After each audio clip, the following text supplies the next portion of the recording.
1893 ചിക്കാഗോയിലെ Columbus ഹാളിൽ 32 വയസ്സുള്ള യുവാവ് 19ാമത്തെ പ്രാസംഗികനായി പ്രസംഗിക്കാൻ എഴുന്നേൽക്കുമ്പോൾ ആ സദസ്സിലുണ്ടായിരുന്ന ഭൂരിഭാഗം ആളുകളും ഉറങ്ങുകയായിരുന്നു. എന്നാൽ തൻ്റെ ആദ്യത്തെ വാക്കുകൊണ്ട് അവിടെ ഉറങ്ങിക്കിടന്നിരുന്ന ഭൂരിഭാഗത്തെയും ഉണർത്തി എന്ന് മാത്രമല്ല, ലോകഭൂപടത്തിൽ നാം വരച്ച എല്ലാ അതിർവരമ്പുകളെയും ആ യുവാവ് മാറ്റിക്കളഞ്ഞു. ആ യുവാവിൻ്റെ പേര് സ്വാമി വിവേകാനന്ദൻ എന്നായിരുന്നു.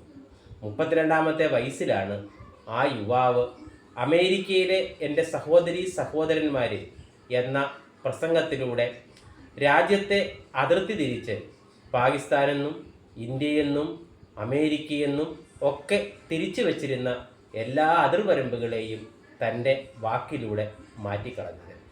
അതേപോലെ തന്നെ 1856 ജനിച്ച മനുഷ്യൻ 1888 ഒരു കല്ലെടുത്ത് മറ്റൊരു കല്ലിൻ്റെ മുകളിൽ വെച്ച് താൻ ഈഴവശവനെ പ്രതിഷ്ഠിച്ചിരിക്കുന്നു എന്ന് പ്രഖ്യാപിച്ചപ്പോൾ അദ്ദേഹത്തിന് വെറും 32 വയസ്സായിരുന്നു. വിപ്ലവം നടത്താൻ 32ാമത്തെ വയസ്സിൽ ശ്രീനാരായണ ഗുരുദേവന് കഴിഞ്ഞിരുന്നു.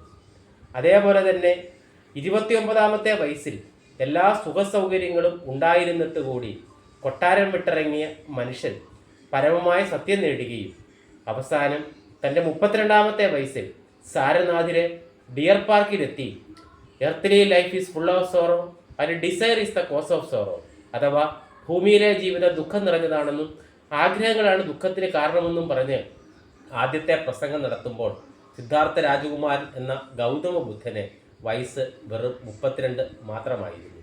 തിരുവനന്തപുരം ശ്രീപത്മനാഭസ്വാമി ക്ഷേത്രത്തിൻ്റെ മുന്നിലൂടെയുള്ള വഴിയിൽ കാളയ്ക്ക് നടന്നു പോകാം, എന്നാൽ മനുഷ്യന് നടന്നു പോകാൻ കഴിഞ്ഞില്ല.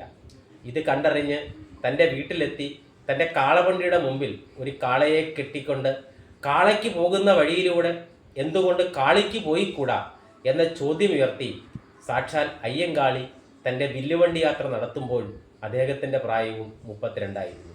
32ാമത്തെ വയസ്സിൽ ലോകത്തിൻ്റെ ഗതിയെ തന്നെ മാറ്റിമറിച്ച നിരവധി സാമൂഹ്യ പരിഷ്കർത്താക്കൾ ഈ നാട്ടിലുണ്ടായിരുന്നു.